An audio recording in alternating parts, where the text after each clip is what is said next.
시청자 여러분 안녕하십니까? 뉴스타트 1부 시작합니다. 노태학 중앙선거관리위원장이 사상 초유의 투표용지 부족 사태에 책임을 지고 사퇴했습니다. 선관위는 다음 주 중으로 외부 진상규명위원회를 구성해 사태의 원인을 규명하기로 했습니다. 김철희 기자입니다. 투표용지 부족 사태가 일어나고도 꼬박 이틀 동안 침묵을 지켰던 노태학 중앙선거관리위원장. 떠밀리듯 열린 대국민 사과회견에서 모든 사태에 대한 책임을 통감한다며 허철훈 사무총장과 동반 사퇴를 선언했습니다. 중앙선거관리위원장직에서 물러나겠습니다. 다시 한번 머리 숙여 사죄의 말씀을 드립니다. 노 위원장은 선거 관리에 대한 국민의 신뢰를 훼손했고 선거 과정에 대한 불신으로까지 이어졌다며 참담함과 함께 무한한 책임감을 느낀다고 고개를 숙였습니다. 그러면서 국회 차원의 국정조사 등 모든 절차에 성실하게 임하고 책임져야 할 일이 생긴다면 결코 회피하지 않겠다고 강조했습니다. 선관위는 오는 10일쯤 외부 전문가로 구성된 진상규명위원회를 꾸려 최소 열흘 동안 사태의 원인을 파악한 뒤 재발 방지책까지 마련한다는 계획입니다. 학계나 언론, 법조계, 또 시민단체 여기에 적임자를 추천 의뢰해서 그렇게 운영할 예정이고 노 위원장 사의 표명 직후 청와대도 즉각 입장을 밝혔습니다. 사의 표명을 무겁게 받아들인다면서도 선관위가 국민 우려에 대해 납득할 수 있는 충분한 소명과 엄정한 후속 조치를 해야 마땅할 거라고 강조했습니다. 한편 투표용지 부족 사태 여파로 개표소 이송이 늦어진 잠실 7동 제2투표소 투표함은 무려 46시간 만에 개표가 마무리됐습니다. 이에 따라 선관위는 49.22%를 득표한 국민의힘 오세훈 후보가 민주당 정원호 후보를 꺾고 서울시장으로 최종 당선됐다고 확정했습니다. YTN 김철입니다. 이번 선거에서 투표용지 부족 사태를 겪은 투표소가 모두 50곳에 달하는 것으로 드러났습니다. 선관위는 부정선거 음모론을 의식해 용지 인쇄를 줄였다는 입장이지만 되레 선거 불신을 부추겼다는 비판이 나옵니다. 김혜린 기자입니다. 투표용지 부족 사태가 발생한 건 서울 지역 투표소뿐만이 아니었습니다. 전국 14,000여 개 투표소 가운데 서울을 비롯해 부산, 대구, 인천 등 모두 50곳에서 투표용지가 부족했던 것으로 드러났습니다. 다만 투표용지 부족으로 잠시라도 투표가 중지되었다가 재개한 투표소는 총 22개소로 파악하였습니다. 중앙선관위는 투표용지 부족 사태에 인쇄 최저선을 전체 유권자의 50%로 잡는 내부 지침을 각 선관위에 전달했다고 설명했습니다. 4년 전 지방선거의 60%보다 낮습니다. 선관위는 갈수록 높아지는 사전투표율과 함께 부정선거 음모론을 지침 변경의 근거로 들었습니다. 남은 투표용지가 부정선거의 빌미로 악용되는 걸 막기 위해 인쇄 분량을 보수적으로 잡았다는 겁니다. 실제 지난 2020년 총선 당시엔 잔여 투표용지가 반출돼 부정선거론의 근거로 쓰이기도 했습니다. 하지만 선관위가 부정선거 음모론을 차단하려 성급하게 적은 투표용지를 찍으며 도리어 선거 불신만 키웠다는 비판은 피하기 어렵게 됐습니다. YTN 김혜린입니다. 투표용지 부족 사태에 항의하는 시위대가 개표소가 설치된 올림픽공원 핸드볼 경기장으로 이동해 봉쇄 시위를 이어가고 있습니다. 재선거를 외치며 경기장 출입구를 막고 있는데 선관위 직원 일부가 내부에 고립됐습니다. 양동훈 기자입니다. 서울 송파구 개표소가 설치된 올림픽공원 핸드볼 경기장 앞에 모여든 인파는 캄캄한 밤에도 시위를 이어갔습니다. 투표함 반출 봉쇄로 지연됐던 개표가 겨우 진행됐지만 이번에는 선관위 직원들을 내보내지 않겠다며 개표소 출입구를 막아선 겁니다.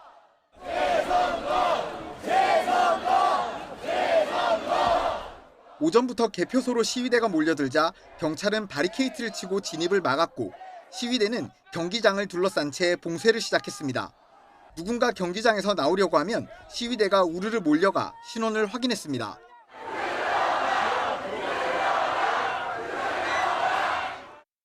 대한체육회 직원들과 취재진도 시위대에 의해 한때 고립됐다가 겨우 풀려났습니다. 그러나 선관위 직원 30명가량은 여전히 나오지 못한 채 안에 갇혀 있는 것으로 전해졌습니다. 개미 새끼 한 마리 못 나오게 해야 되는 거예요, 지금은.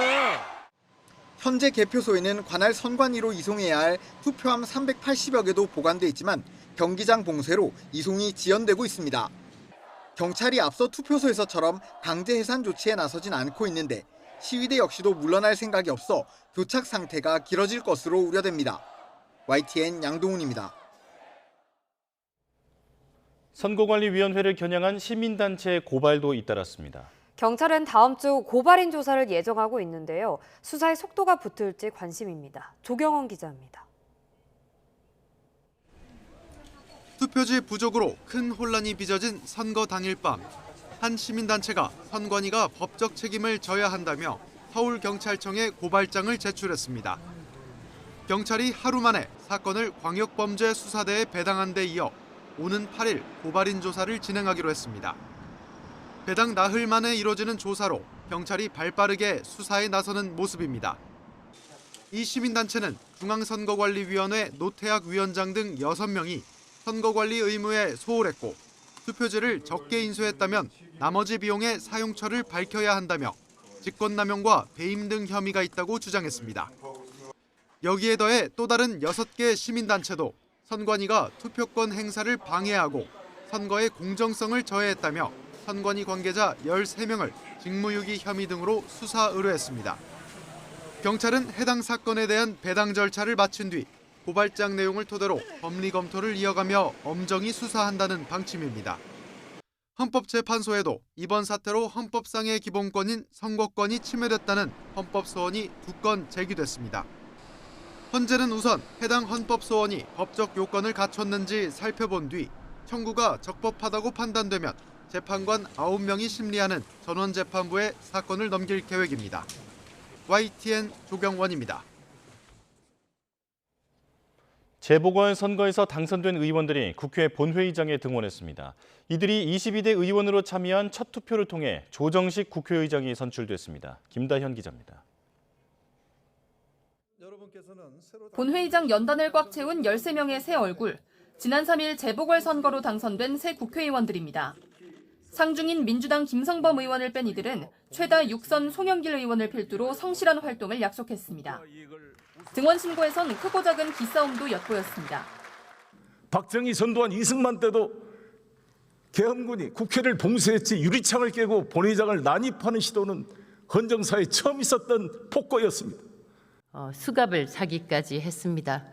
그래서 국회에 대해서 대단히 좋지 않은 기억을 가지고 있습니다만 보수를 재건하고 공소 취소 같은 권력의 폭주를 막으라는 시민들의 강력한 바람을 다만 22대 국회의원으로 첫 단추를 끼는 자리, 보수 차기 경쟁자 한동훈 의원과 이준석 개혁신당 대표의 다소 어색한 인사와 4선이 된 국민의힘 유이동 의원의 여야를 오가는 악수가 시선을 끌었습니다.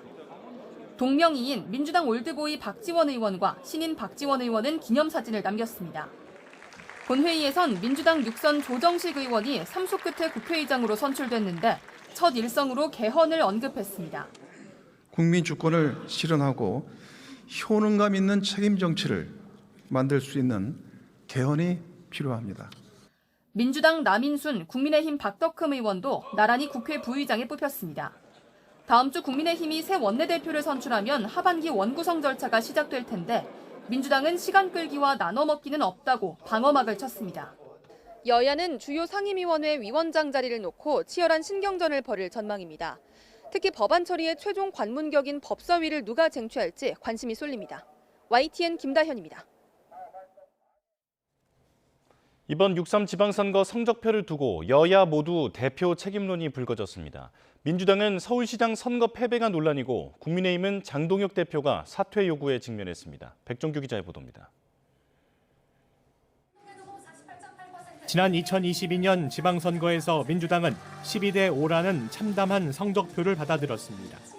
비대위 체제였던 지도부는 선거 패배에 책임을 지겠다며 총사퇴를 선언했습니다.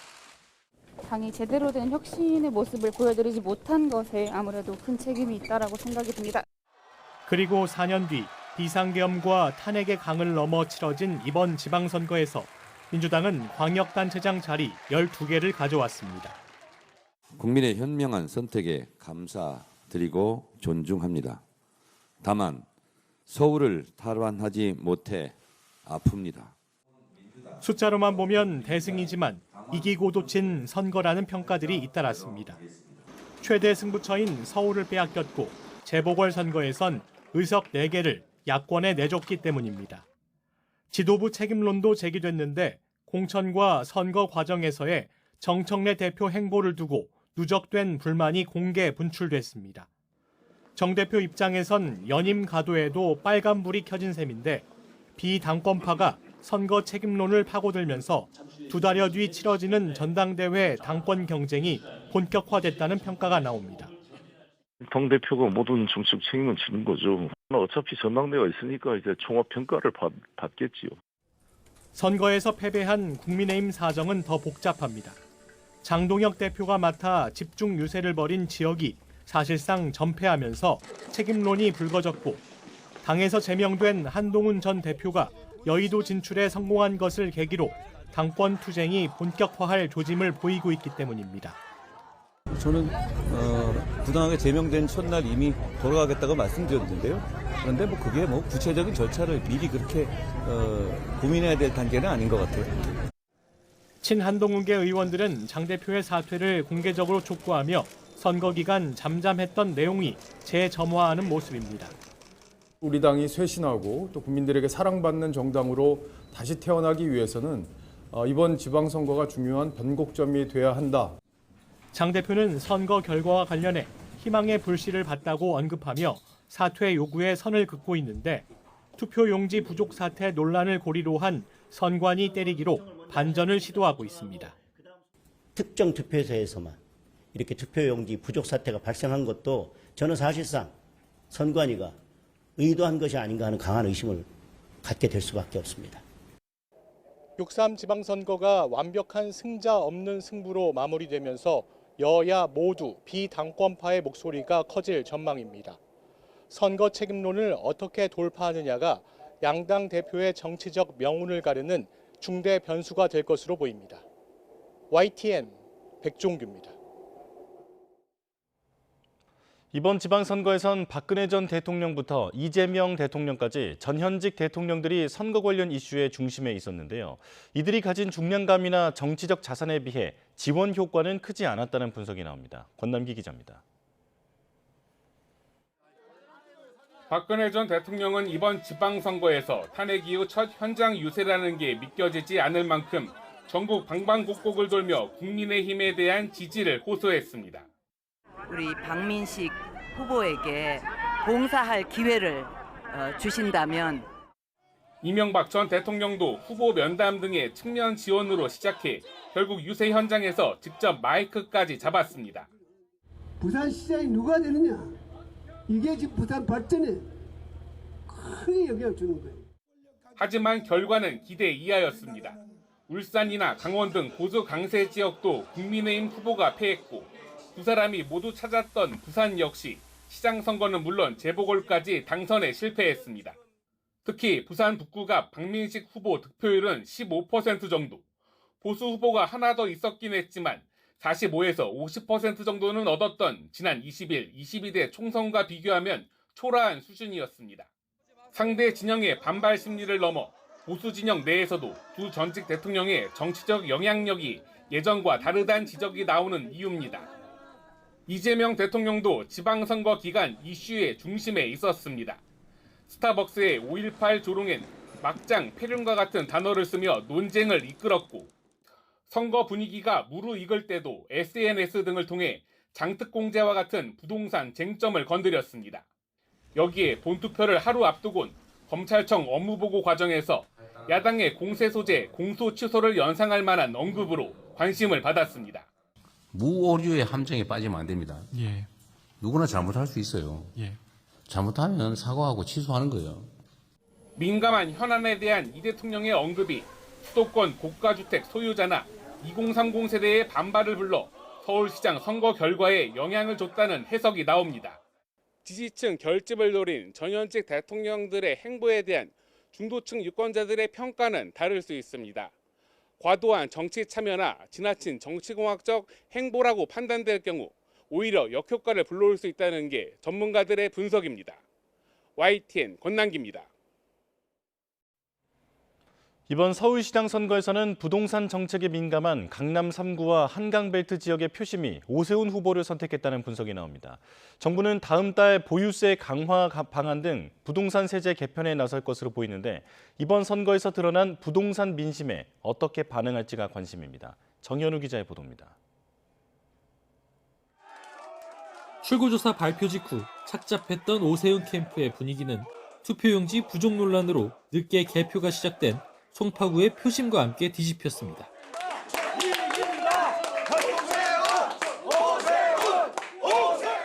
오세훈 시장에게 힘을 실어준 지역은 강남 3구와 용산, 동작, 영등포 등 10개 자치구. 재개발, 재건축 추진이 활발한 지역이 대부분으로 규제 완화와 신속한 사업 추진, 일관적인 정책에 대한 기대감이 표심을 움직인 것으로 풀이됩니다. 오 시장이 5선 고지에 오르면서 민간주도 공급에 힘이 실릴 거란 전망이 나오는 가운데 시장의 이목은 이제 다음 달 예정된 정부의 부동산 관련 세제 개편에 쏠리고 있습니다. 거론됐던 건 실거주 중심 과세 원칙에 따른 양도세 장기 보유 특별공제 개편과 보유세 강화 방안입니다. 우선 10년 이상의 보유와 거주 기간에 각각 최대 40%씩 양도소득세를 공제해주는 장기 보유 특별공제, 장특공제와 관련해선 보유가 아닌 실제 거주 기간만을 중심으로 혜택을 주는 방향이 논의됐습니다. 또 보유세 부과 때 공시가격에 적용하는 비율인 공정시장 가액 비율을 높이는 방안도 제기됐습니다. 다만 일각에선 최근 상황이 세제 강화만으로 시장 안정 효과를 거두기는 쉽지 않을 거란 분석도 나옵니다. 최근 서울 아파트값은 중저가 지역이 주도하는 양상인데 규제 강화 가능성으로 강남권 일부 지역은 조정 압력을 받고 있지만 규제 영향이 적은 중저가 지역은 전세 물량 부족과 실수요 유입에 힘입어 가격 상승세가 이어지고 있기 때문입니다. 아울러 이번에 싸늘한 서울 지역 부동산 민심이 확인된 만큼 일방적이고 강도 높은 규제는 또 다른 부작용을 낳을 수 있다는 분석도 나왔습니다. 자꾸 세금을 올리는 것이 아니라 그리고 수익성을 올려서 신규 공급이 늘어날 것이다라는 신호를 줘서 집값을 안정시키는 방향으로 정책 기조가 전환돼야 된다고 보는 거죠. 전문가들은 투기 수요 억제와 공급 확대라는 정책 방향 자체는 유지하면서도 정책 강도와 속도는 조절될 가능성도 배제할 수 없다고 보고 있습니다. YTN 정현우입니다.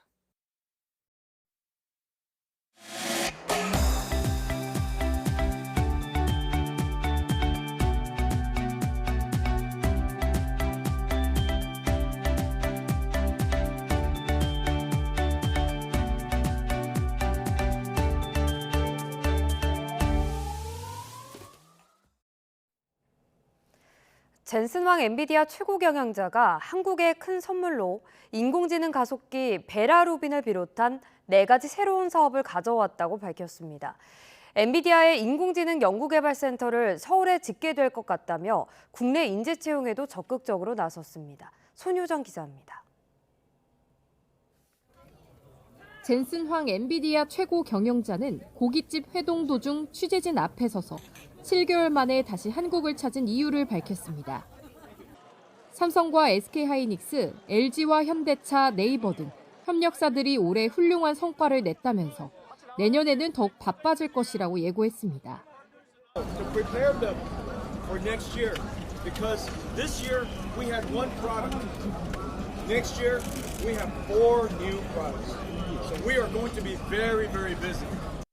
입국 당시 언급했던 깜짝 선물의 정체도 공개했습니다. 차세대 인공지능 가속기 베라 루빈과 중앙 처리 장치 CPU 베라, 엔비디아의 첫 인공지능 PC RTX 스파크, 그리고 휴머노이드 로봇용 AI 컴퓨터 제슨 토르까지 4가지 새로운 사업을 한국 기업들과 함께 추진하겠다는 계획입니다. I brought 4 new businesses to Korea. Vera Rubin, Vera, RTX Spark, and our Jetson Thor. 베라 루빈을 비롯한 엔비디아의 신규 사업에는 고대역폭 메모리 HBM과 D램 등 메모리 반도체가 대규모 탑재될 예정으로 당장 국내 반도체 기업이 큰 수혜를 입을 것으로 보입니다. 황 최고 경영자는 한국의 인공지능 연구개발센터를 설립하는 계획도 밝혔습니다. 국내 인공지능 엔지니어와 로봇 공학자들에게 러브콜을 보내며 센터 건립 장소는 서울이 유력하다고 밝혔습니다. We are also building a very prominent research center here in Korea. 황 최고 경영자가 밝힌 사업 계획은 남은 방한 기간 더 구체화될 전망입니다. 반도체 공급망을 넘어 피지컬 AI 협력과 연구로까지 투자를 확대하며 한국을 핵심 거점으로 육성하려는 전략이 본격화하고 있습니다. YTN 손유정입니다.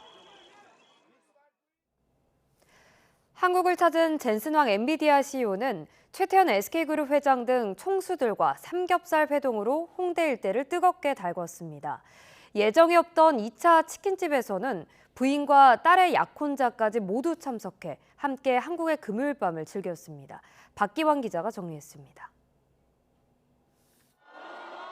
서울 홍대 입구에 트레이드마크인 검은 가죽 재킷을 입은 젠슨왕 엔비디아 CEO가 등장하자 환호성이 터져나옵니다.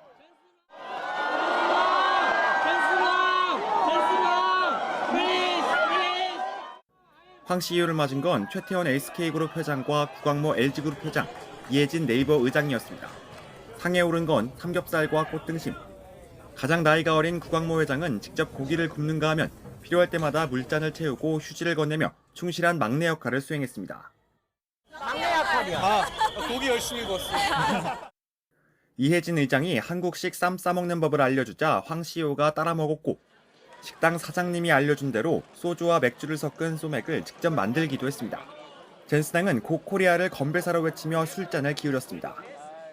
또 회동 중에도 시민들의 촬영과 사인 요청에 흔쾌히 응하며 지난해 깐부 회동에 이어 친근한 모습을 각인시켰습니다. 이번에도 선물 보따리를 들고 시민들 앞에 선 젠슨왕은 찹쌀 도넛과 꽈배기, 식혜까지 한국 대표 간식을 나눠주며 특유의 쇼맨십을 보여줬습니다. Business is booming.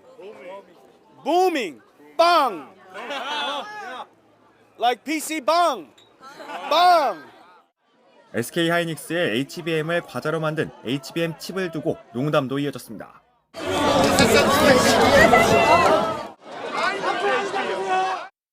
2시간 넘게 이어진 삼겹살 회동 뒤 계산은 식당 안 다른 사람들의 몫까지 모두 이해진 의장이 네이버페이로 결제했습니다.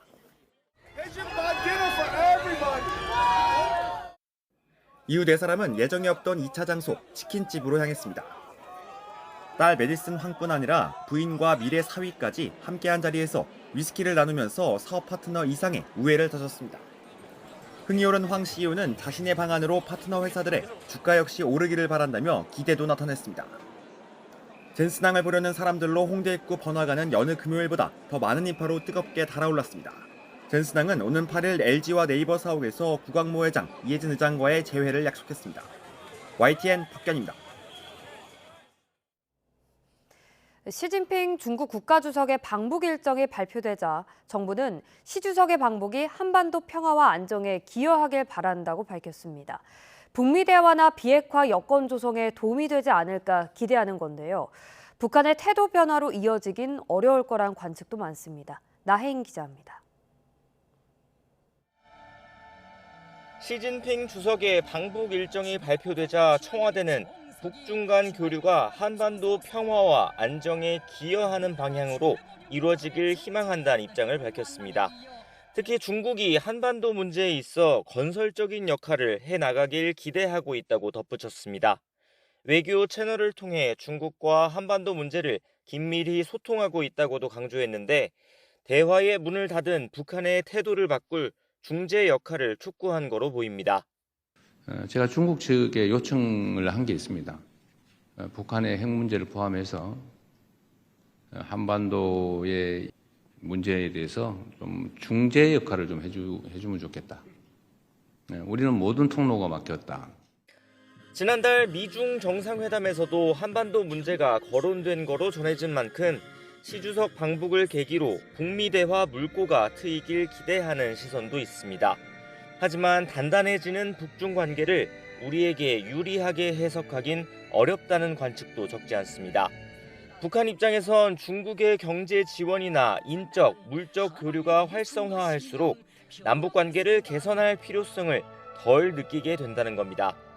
시 주석이 중재자 역할을 자처할 유인도 크지 않다는 분석도 나옵니다.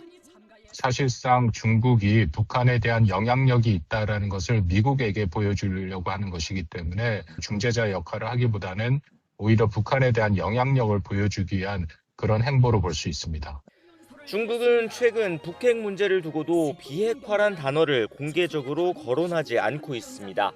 앞서 중러 정상회담에서 논의된 두만강을 통한 동해 진출 구상에 북한이 호응한다면 북중러 삼각연대는 더 공고해질 거란 전망도 나옵니다. YTN 9입니다. 김정은 북한 국무위원장이 최근 핵물질 공장을 시찰하고 핵무기 생산 능력을 과시했는데요. 시진핑 주석의 방북을 앞두고 핵 능력을 과시한 건 핵 보유국 지위 인정을 노린 계산이라는 분석입니다. 홍성기 기자의 보도입니다. 북중 양국이 시진핑 중국 국가주석의 방북 일정을 공식 발표하기 하루 전 북한 매체들은 김정은 국무위원장이 핵물질 생산 공장을 현지 지도했다고 보도했습니다. 김 위원장은 핵무기가 자신들의 안전과 이익을 보장할 담보라며 향상된 핵무기 생산 능력을 과시하기도 했습니다. 무기급 핵물질 생산 능력은 종전의 2배를 능가하는 수준에 도달하였다고 하시면서 우리 당의 핵역량 증강로서는 지금 핵과학연구 집단이 도달한 고도의 기술력에 의해 철저히 관철되고 있다고 만족을 표시하셨습니다.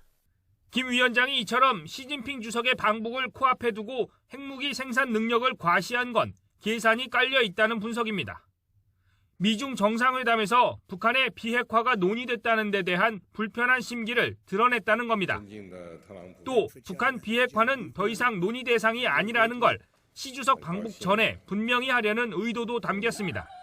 김정은 위원장은 중국에 대해서도 이제 핵 문제는 중국이 통제하거나 타협을 유도할 수 있는 그런 영역이 아니라는 것을 재차 못 박으려고 하는 시도를 하고 있다, 이렇게 봐야 될 것 같습니다. 나아가 시 주석의 이번 방북이 북한의 핵 개발을 사실상 용인하는 계기가 될 것이라는 분석까지도 나오고 있습니다. 다만 한반도의 불안정한 상황을 원치 않는 중국이 북한에 그 정도로 힘을 실어주지는 않을 것이라는 신중론도 적지 않은 상황. 7년 만에 북한을 찾는 시 주석이 북핵 문제에 대해 어떤 발언을 할지에 한국은 물론 주변국들의 관심이 집중되고 있습니다. YTN 홍성기입니다.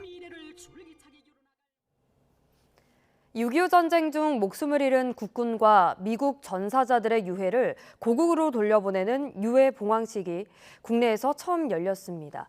이재명 대통령은 이번 유해 봉환이 한미동맹을 더 굳건하게 만드는 이정표라며 헌신을 잊지 않겠다고 강조했습니다.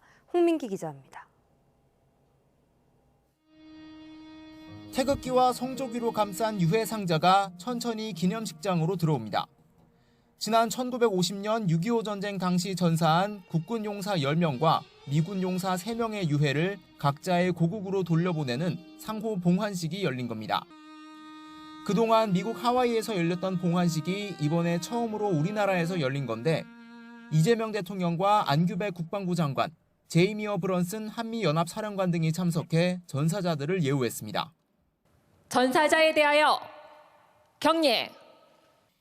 이재명 대통령은 추모사에서 조국을 지킨 영웅을 끝까지 예우하는 것은 국가가 마땅히 해야 할 도리라고 밝혔습니다. 특히 동맹국 용사까지 고국으로 돌려보내는 노력은 한미동맹의 가장 뜨거운 증거라고 강조했습니다. 오늘의 봉환은 참전 용사들의 피와 헌신 위에 세워진 한미동맹을 더욱 깊고 굳건하게 만드는 뜻깊은 이정표이기도 합니다. 브런슨 사령관 역시 영웅 13명의 귀환은 동맹 사이에 깨지지 않는 약속을 상징한다며 한국의 감사의 뜻을 표했습니다. To the Republic of Korea, thank you for your sacred devotion. More than 7 decades have passed, yet Korea has never forgotten. 이름도 밝혀지지 않은 무명의 영웅들에게 이 대통령은 무명 군번줄과 아리랑 스카프를 수여하며 신원을 반드시 확인하겠다고 밝혔습니다. 한미 양국은 돌려받은 유해에 대해 유전자 분석 등을 실시해 정확한 신원과 유가족을 확인할 예정입니다. 이런 가운데 청와대는 한미 간 전시작전 통제권 회복에 대한 견해 차이가 크지 않다며 원만하게 풀어가려 한다고 설명했습니다. 핵잠 도입 등을 위한 최근 한미 안보 협상에서도 생산적이고 유익한 협의가 있었다고 강조했습니다. YTN 홍민기입니다. 미국 보수 성향 유력 일간지가 이재명 정부를 강경좌파, 친중 성향으로 규정한 외부 필진에 기고문을 실어 논란이 일고 있습니다. 한국 사정에 밝은 전직 주한 미국 대사들은 이런 평가에 동의할 수 없다며 이 대통령은 한미동맹의 가치를 잘 알고 있다고 반박했습니다. 워싱턴에서 신윤정 특파원의 보도입니다. 지난 1일 미 월스트리트저널 온라인판에 실린 미 보수 성향 인사 2명의 기고문입니다. 오산 공군기지 압수수색 등을 이유로 이재명 정부를 강경 좌파, 친중국으로 몰아세우며 한미동맹이 위협받고 있다고 주장했습니다. 하지만 워싱턴에서 열린 세미나에 참석한 전직 주한 미국 대사들의 시각은 달랐습니다. 직전 임기를 마친 필립 골드버그 전 대사는 한국의 진보 정부가 상대적으로 친미적인 태도를 덜 보이는 경향이 있다면서도 이 대통령은 한미동맹의 가치를 잘 알고 있다고 말했습니다. He understands the value of the alliance with the United States, especially the nuclear umbrella. He has tried to work with President Trump on some issues that are very difficult on trade and investment. 골드버그 전 대사는 현 정부의 대중국 외교는 친중이 아닌 노선 재균형에 가깝다고 평가했습니다. 그러면서 이 대통령을 뛰어난 정치인으로 평가하며 이번 지방선거를 통해서도 다시 한번 드러났다고 강조했습니다. 캐서린 스티븐슨 전 대사 역시 한국 정치를 반미주의로 규정하는 시각 자체가 현실과 맞지 않는다고 지적했습니다. 한국 내 한미 동맹에 대한 초당적 지지가 계속 확대되고 있으며 이 대통령 역시 이를 잘 알고 있다는 설명입니다. Lee Jae-myung knows that the great majority of Koreans want to see a strong U.S.-Korea relationship, and also that there's a distinction between anti-Americanism, which now sounds very anachronistic. 미 행정부 내 기류도 칼럼의 우려와는 거리가 먼 것으로 보입니다. 마코 루비오 국무장관은 최근 의회 청문회에서 민주주의 국가에선 다른 관점을 가진 지도자가 선출될 수 있다며 민주주의의 자연스러운 특징으로 설명했습니다. 워싱턴에서 YTN 신윤정입니다. 미국 국무부는 한국에 1억 600만 달러, 약 1,650억 원 규모의 합동정밀 직격탄과 관련 장비의 수출 승인을 결정했다고 밝혔습니다. 이는 한국 정부가 KMU-557 합동정밀 직격탄 꼬리날개 키트 등의 구매를 요청한 데 따른 것으로 무기 지원 장비와 미국 계약업체의 공학기술 군수 지원 서비스 등도 포함됩니다. 합동정밀 직격탄은 기존 재래식 폭탄에 유도장치와 날개 키트를 달아 스마트 무기로 변형시킨 정밀유도 폭탄으로 낮에는 물론 야간에도 정밀 폭격이 가능합니다. 이번 수출은 정부 대 정부 계약인 대외 무기 판매 방식이며 주 계약 업체는 미국 보잉사입니다. 미국과 이스라엘이 이란을 공습하면서 시작된 중동 전쟁이 내일이면 100일이 됩니다. 4월부터 휴전 상태로 종전 협상만 2달째인데 민간인 희생자를 포함한 인명피해가 7,000명에 육박하고 있습니다. 신호 기자입니다.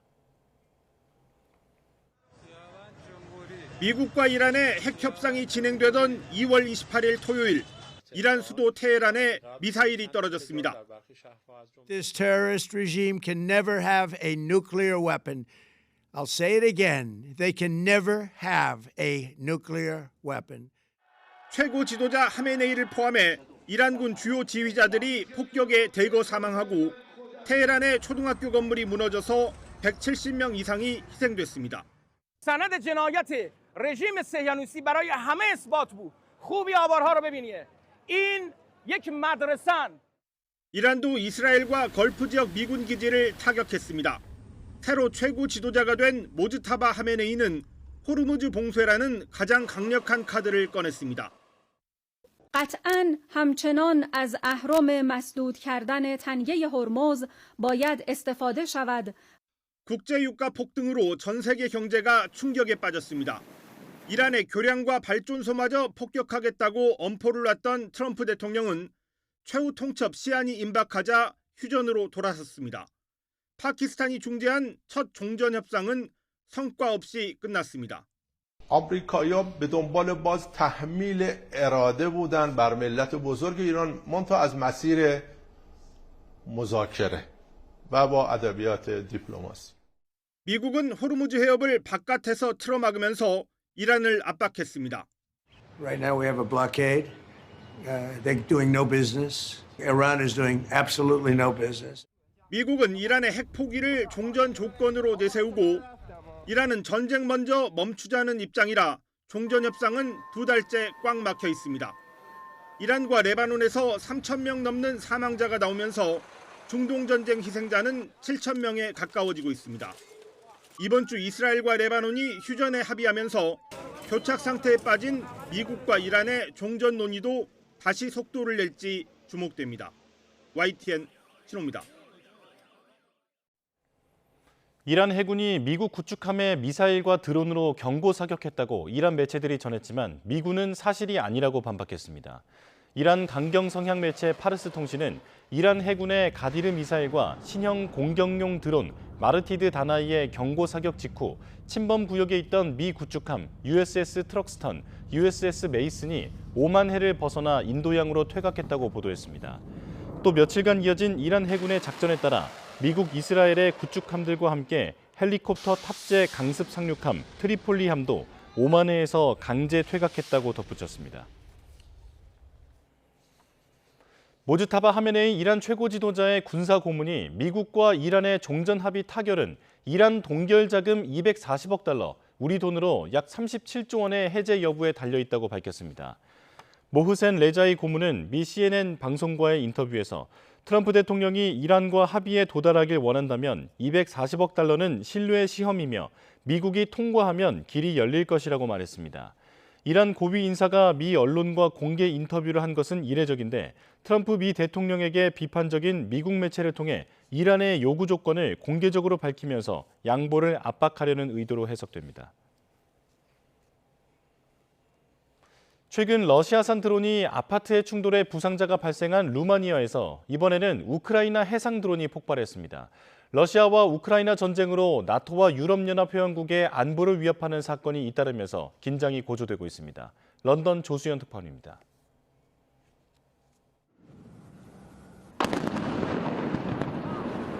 큰 폭발음과 함께 짙은 연기가 바다 위로 솟아오릅니다. 루마니아 콘스탄차 흑해 항구에서 해상 드론이 자폭한 겁니다.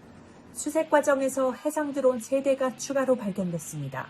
Eram la muncă, a explodat și normal că m-am speriat, s-au spart toate geamurile, mașini. 우크라이나 해군은 폭발한 드론이 흑해에서 임무를 수행 중이던 자국 드론이라고 밝혔습니다. 러시아 전자전 시스템의 영향을 받아 통제를 벗어나면서 루마니아 해안 인근에서 폭발했다는 설명입니다. 러시아산 드론이 루마니아 아파트를 덮친 지 얼마 되지 않아 해상 드론이 폭발하면서 긴장이 고조되고 있습니다. 루마니아 대통령은 EU 무기 구매 프로그램을 통해 주문한 장비가 당장 필요하다고 밝혔습니다. What we ask to our partners inside NATO, we ask that they supply us some of the equipments during this one and a half year time. 앞서 지난달 28일 우크라이나와 인접한 루마니아 갈라치 지역의 아파트에 러시아산 드론이 충돌해 불이 나고 주민 2명이 다쳤습니다. 나토 EU 회원국에서 민간인 부상자가 발생한 것은 전쟁 발발 후 처음이었는데 러시아는 관련성을 부인했지만 루마니아는 러시아산 게란2라고 결론 내렸습니다.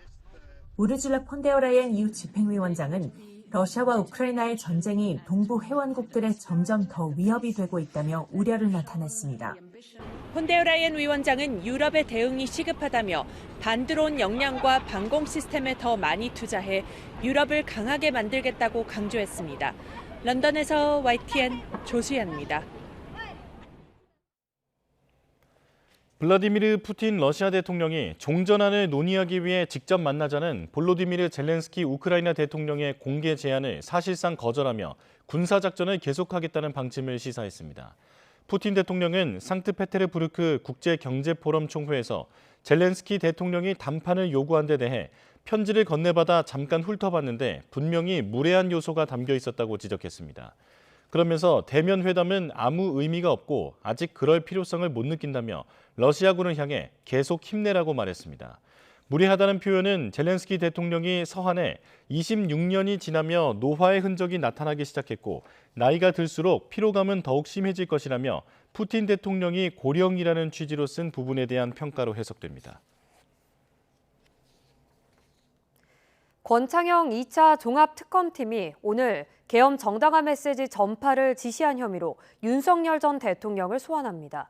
특검 출범 102일 만에 의혹의 정점을 조사하는 건데요. 보도에 임예진 기자입니다. 2차 종합특검팀이 윤석열 전 대통령을 직권남용 혐의 피의자 신분으로 소환합니다. 지난 2월 특검이 출범한 지 102일 만에 첫 조사입니다. 앞서 국민의 알 권리를 위해 출석 장면을 공개하겠다고 발표했던 특검은 하루 만에 비공개 소환으로 방침을 바꿨습니다. 윤 전 대통령 측이 포승줄을 찬 모습을 공개하는 건 인격권 침해의 여지가 있다며 거부했기 때문입니다. 포승줄을 풀어달라는 윤 전 대통령 측 요청에 법무부가 어려운 기색을 보였고 결국 첫 출석 장면은 카메라에 담지 못하게 됐습니다. 윤 전 대통령은 12.3 비상계엄 선포 이후 국가안보실과 국정원, 외교부 등을 통해 미국 등 우방국에 계엄을 정당화하는 메시지를 전달하려 했다는 혐의를 받고 있습니다. 특검은 이 과정에서 홍장원 전 국정원 1차장이 관여한 정황을 포착해 내란 중요 임무 종사 혐의로 소환하기도 했는데 오는 11일 홍 전 차장을 재차 불러 조사할 예정입니다. 윤 전 대통령은 오는 13일엔 군 형법상 반란 우두머리 혐의 피의자 신분으로 조사를 받을 전망입니다. 종합특검이 최근 김용현, 이상빈 전 장관을 잇따라 소환한 데 이어 윤석열 전 대통령까지 부르면서 수사가 정점을 향해 치닫고 있는 모습입니다. YTN 임혜진입니다. 대전 한화 에어로스페이스 폭발 사고로 숨진 희생자들을 추모하기 위한 합동 분향소가 운영에 들어갔습니다. 유족들은 오열했고 시민들도 분향소를 찾아 희생자들의 넋을 기렸습니다. 오승훈 기자입니다. 폭발 사고 희생자 5명의 위패가 놓여있는 합동 분향소에 유족들이 들어옵니다. 재단에 국화꽃을 올리고 묵념을 이어가 보지만 끝내 참아왔던 울음이 터져나옵니다.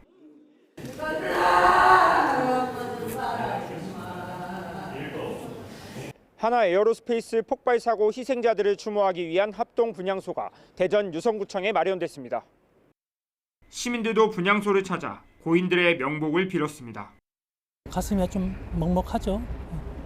아직 말았어야 할 일이 발생했기 때문에 안타까운 심정입니다. 손재일 하나 에어로스페이스 대표이사는 조문을 마친 뒤 유족들께 죄송하다며 다시 한번 고개를 숙였습니다.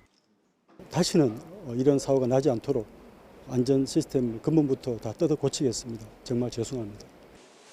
허태정 대전시장 당선인도 지방선거 당선인들과 함께 분향소를 찾았습니다. 허 당선인은 안타깝고 송구스러운 마음이라며 전수조사를 포함한 안전관리 대책을 마련하겠다고 말했습니다.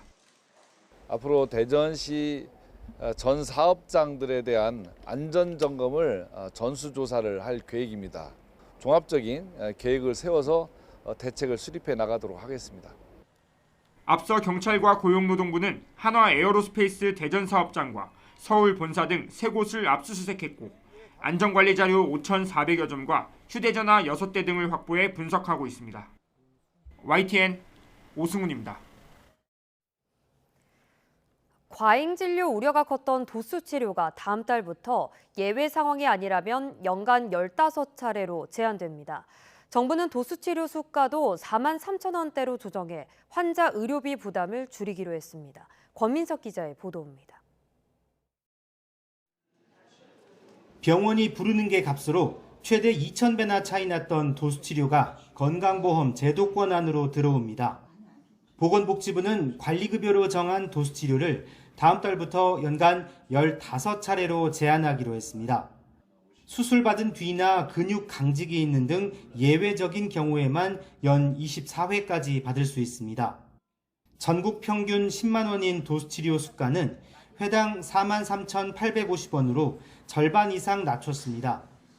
관리급여로 편입한 만큼 건강보험에서 5%만 지원하고 나머지 95%는 환자가 부담해 회당 4만 1,650원을 내야 합니다. 1,4세대 실손보험 가입자는 보험에서 받을 수 있지만 5세대 실손은 보장하지 않습니다. 정부는 이를 통해 도수치료 과잉 진료를 크게 줄일 수 있을 거로 보고 있습니다. 불필요한 시술 행위를 줄임으로써 환자 건강과 안전을 지키고 국민 부담을 적정 수준으로 유지하기 위한 것입니다. 연 24회를 넘는 경우엔 치료 목적으로 시행할 수 없고 이미 비급여로 분류돼 건보 청구도 불가능합니다. 의료계는 도수치료의 맞춤형 진료 특성을 외면한 채 획일적 기준을 적용했다고 반발하고 있습니다.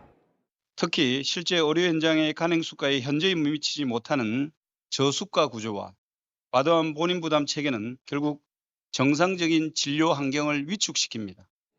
그럼에도 정부는 도수치료 관리급여 적정성을 3년마다 재평가하고 방사선 온열 치료 등의 가격과 급여 논의도 구체화할 방침입니다. YTN 권민석입니다. 어젯밤 9시 40분쯤 서울 신청동 세브란스 병원 임상의학연구센터 실험실에서 불이 나 40여 분 만에 꺼졌습니다. 실험실에 있던 30대 남성이 얼굴에 통증을 느껴 응급처치를 받았고 이 남성을 포함해 건물에 있던 9명이 대피했습니다. 소방당국은 실험 도중 떨어진 시약을 닦아낸 휴지가 장비의 열기에 가열되면서 불이 난 것으로 보고 있습니다. 인천 중부경찰서는 영종도에 있는 골프장에서 옷장에 넣어둔 30돈짜리 금팔찌를 도난당했다는 60대 남성 A씨의 신고를 접수해 수사에 나섰습니다. A씨는 지난달 22일 밤 10시 55분쯤 골프를 치기 전 바지 주머니에 금팔찌를 넣은 채로 옷을 갈아입었는데 골프장에 다녀오니 금팔찌가 사라졌다며 신고한 것으로 파악됐습니다. 경찰은 골프장 CCTV 분석과 함께 당시 골프장 근무자 등을 상대로 실제 도난 여부 등 정확한 사건 경위를 조사하고 있습니다. 올해 칸 영화제 경쟁 부문에 진출했던 고레에다 히로카즈 감독의 휴머노이드 소재 신작이 다음 주 개봉합니다. 완벽한 유토피아와 대비되는 불완전한 현실의 가치를 그린 국내 애니메이션도 관객들과 만나고 있습니다. 개봉 영화를 김승환 기자가 소개합니다. 마마, 봐봐. 죽은 아들과 꼭 닮은 휴머노이드가 가족의 빈자리를 대신하게 되면서 벌어지는 이야기입니다. AI 기술 자체보다 사랑하는 일을 떠나보낸 사람들의 마음과 인간만이 가진 감정에 집중합니다. 고레에다 감독은 챗 GPT에 각본을 넣었더니 칭찬받았지만 왜 그런 판단을 내렸는지는 알 수 없었다며 인간과 AI 차이를 언급했습니다. すごい褒めてくれた。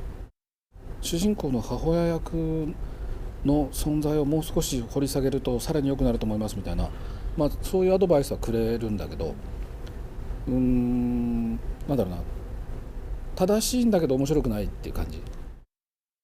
내가 알아올게 소피. 순례자들이 왜 돌아오지 않는지.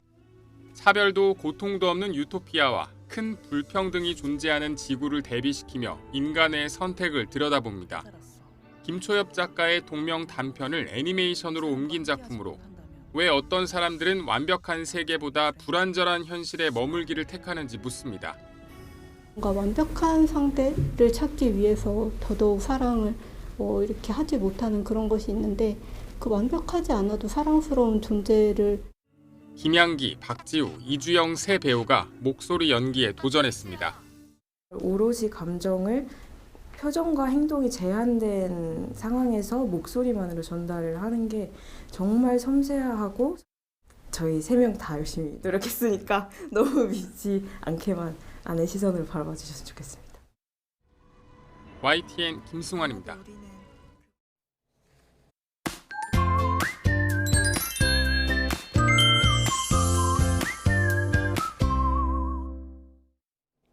오늘은 현충일이자 여름의 세 번째 절기 왕종입니다.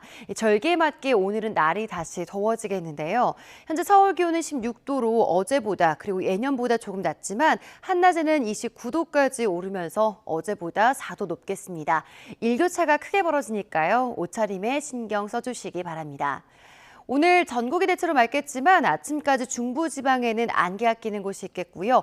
동해안과 제주도 해안으로는 너울성 파도가 높게 일겠습니다. 낮 동안에는 볕이 강하게 내리쬐면서 전국의 자외선 지수가 높게 지속겠습니다. 또 오후부터는 대부분 지역의 오존 농도도 짙어지겠습니다. 현재 기온 살펴보면 서울 16도, 대전은 13.1도, 대구는 14.9도로 어제보다 1에서 많게는 7도가량 낮은데요. 낮 기온은 서울과 청주 29도, 또 전주는 30도까지 오르는 등 어제보다 2에서 4도가량 높아 덥겠습니다. 휴일인 내일은 하늘빛이 다소 흐리겠고요. 남부와 제주도에는 비가 내릴 전망입니다. 날씨였습니다. 이상으로 뉴스타트 1부 마칩니다. 잠시 후 2부가 이어집니다. 시청해주신 여러분 고맙습니다.